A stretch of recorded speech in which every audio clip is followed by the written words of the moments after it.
Bonjour à tous.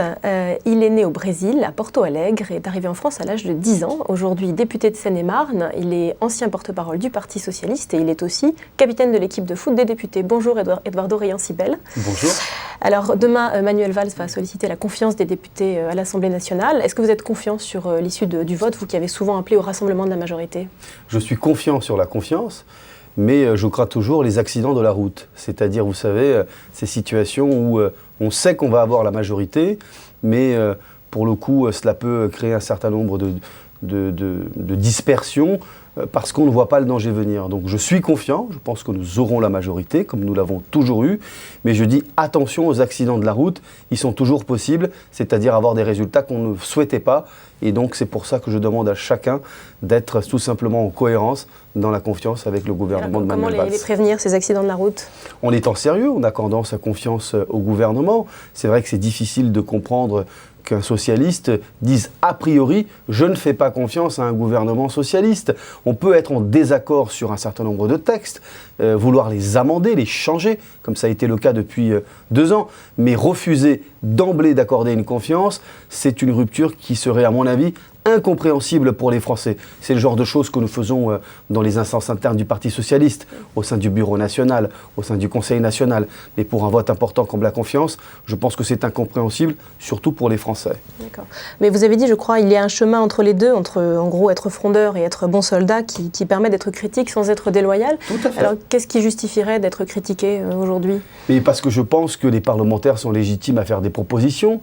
Les parlementaires n'en sont pas là pour obéir au doigt et à l'œil au gouvernement. Mais il faut d'abord accorder la confiance et ensuite être dans ce que j'ai dit, le dialogue majoritaire, c'est-à-dire être dans cette construction commune, Parlement avec le gouvernement et en lien aussi avec le Parti socialiste. Ça veut dire que quand le gouvernement propose un texte, eh bien, il y a des députés qui vont dire « nous pensons qu'il faut peut-être faire autrement, donner plus de finances à tel ou tel projet ». Eh bien, c'est cette construction-là.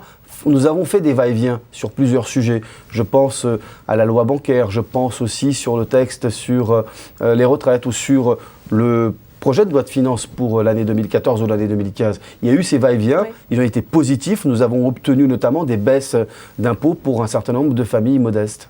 Alors justement, sur ce sujet, vous avez appelé aussi, je crois, à ne pas oublier les classes moyennes, puisqu'il y a eu plusieurs baisses d'impôts successives et la prochaine doit être un peu plus large, cibler une population un peu plus large. Est-ce que vous pensez qu'on a une enveloppe de 3 milliards d'euros, je crois? Est-ce que vous pensez que c'est réaliste de faire une baisse d'impôts qui cible autant de ménages? Oui, je pense que c'est important. Qu'est-ce que c'est une classe moyenne d'ailleurs? Alors, il faut donner une définition, vous avez raison.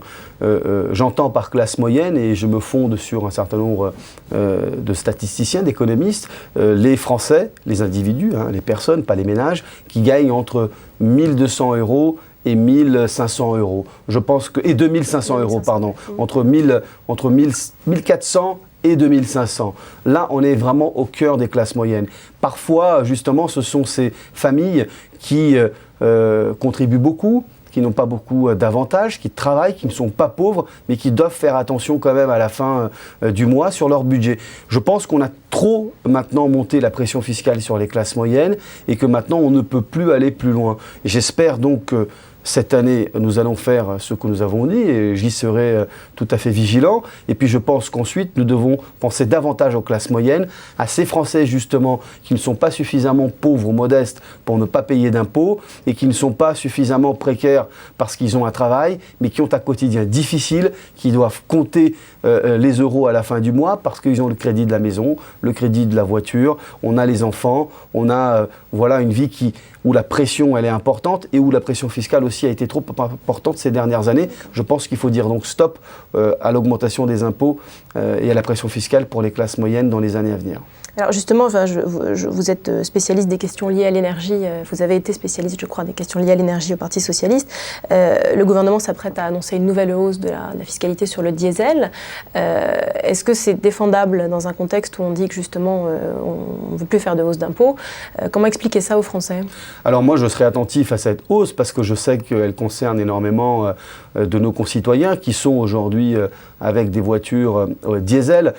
Si augmentation il y a, elle doit être pour contribuer justement à la sortie de ce diesel qui est effectivement un peu trop polluant, et c'est dans le cadre de la loi sur la transition énergétique que nous devons faire les efforts.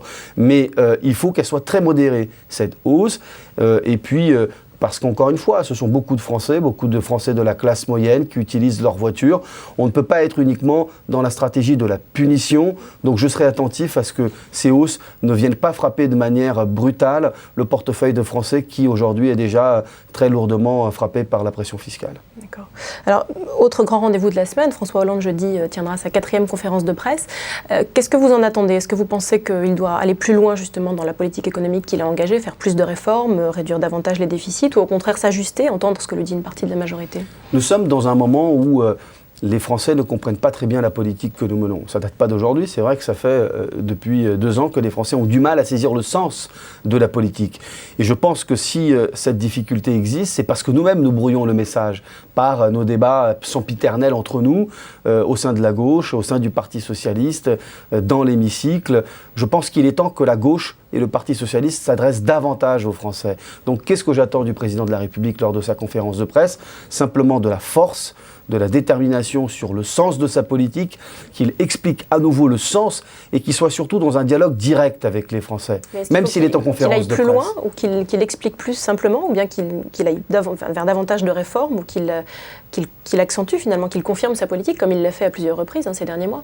Je pense qu'il est temps que le président de la République réaffirme avec force le sens de sa politique.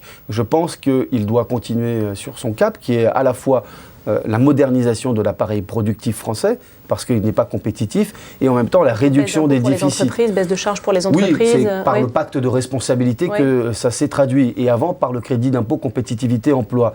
Enfin, on ne va pas faire semblant que les problèmes n'existent pas. La France souffre parce qu'elle n'a pas une gamme de production suffisamment attractive. Elle a joué trop bas niveau par rapport à la compétition internationale. Il n'y a pas de place pour les entreprises françaises, malheureusement, dans le moyen de gamme.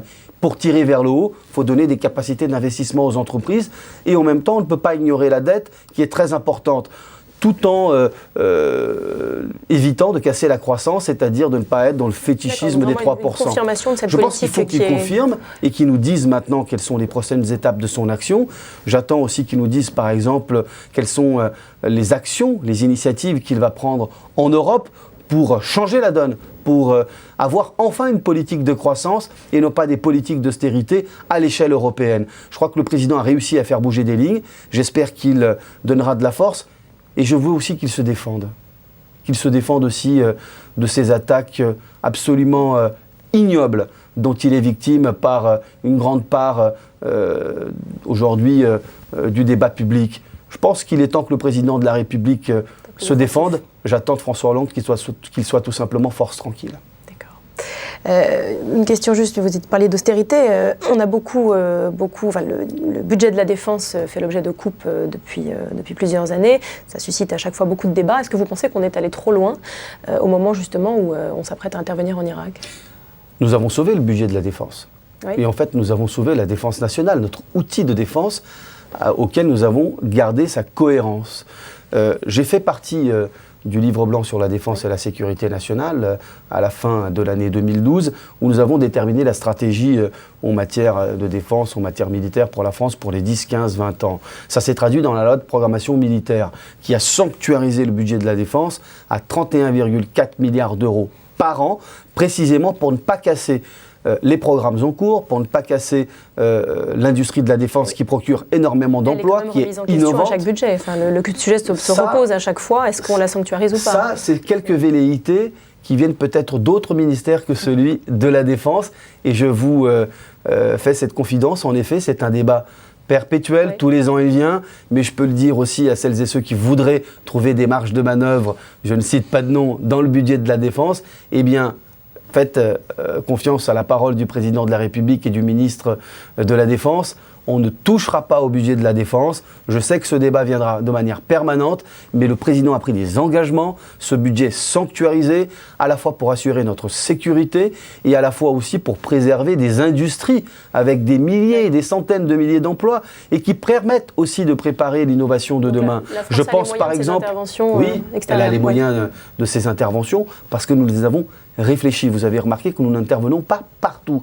Nous intervenons là où nous pensons que notre rôle est important. En Irak, il sera mesuré. Il y aura une coalition internationale. Il y aura d'autres pays. Il y aura d'autres pays, notamment de la région, qui vont financer, faire des efforts. Ouais. Mais vous comprenez que la France ne peut pas être indifférente au sort des gens en Irak, et notamment face à la menace terroriste, de cette haine terroriste qui est portée aujourd'hui par ce groupe terroriste qui s'appelle Daesh. Donc la France, je crois, c'est tout à son honneur, et vous pouvez faire confiance au président de la République pour maintenir ce budget de la défense, parce que c'est positif pour le pays, pour notre sécurité, pour notre défense nationale, et aussi pour l'économie du pays, dont les industries sont extrêmement performantes. Merci Edouard Dorian-Sipel, merci à tous.